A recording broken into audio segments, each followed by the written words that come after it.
Hello everyone, this is Sam back again with a guide on how to make some gold. Today we will be talking about how to efficiently spend the major currencies you will be acquiring via normal gameplay. But first, I want to remind every single one of you that spending currencies does not equal making gold. You're merely changing one item for some cash. You are not making gold out of thin air with this method.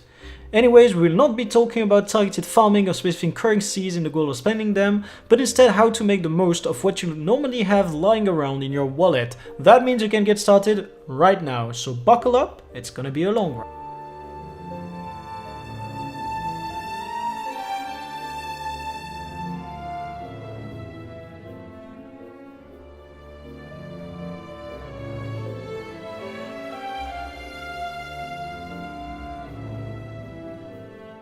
Before talking about how to spend them, I think a little reminder of what currencies are is in order.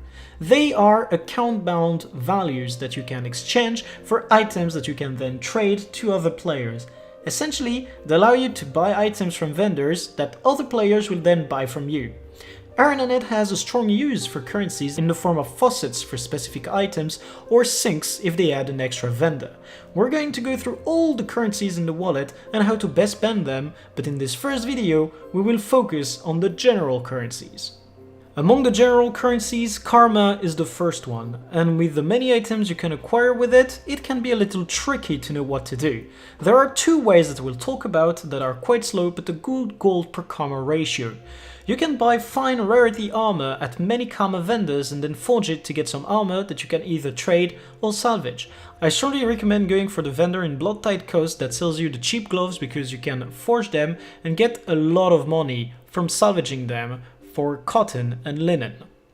You can alternatively acquire cooking supplies necessary for a few profitable recipes, but the wiki will tell you much more on that matter than I ever can. If you are in doubt, you can always look at the top profitable recipes and go for the ones that require karma items. Lastly, account-bound crafting materials can be acquired through karma. Obsidian shards and sun beads are a good pick depending on your needs or desires. The weapons can sell for a good amount of money, as well as the crafting materials that requires obsidian shards. The second general currency we will be talking about are laurels.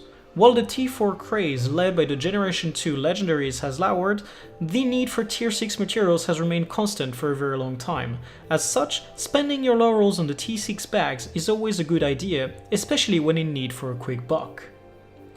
Now, the third currency we'll be talking about in this video, and the last one, is gonna be the guild commendations. You can opt for the Tier 6 material bag on this currency as well.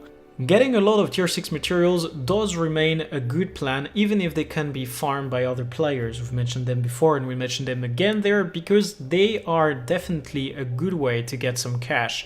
As a rule of thumb, a full stack of Tier 6 materials is about equal to 400 gold, which makes it a very good deal. The Sentinel inscriptions and insignias used to be a good pick when it came to guild commendations, however, with the price lowering and lowering on them, they're not a good idea anymore. I hope that you guys have found this video interesting and that you have learned how to spend some of your currencies through it, and I hope you stay tuned for the next episode that is going to come next week. But before ending this video, I wish to thank every single one of you for the support you're giving to this channel. Some of you are liking the video, commenting under it, and that helps me a lot with the YouTube algorithm, and to the people who go a step further and support me financially, you deserve all the love I can give. And now, I wish every single one of you some happy trading and to get rich.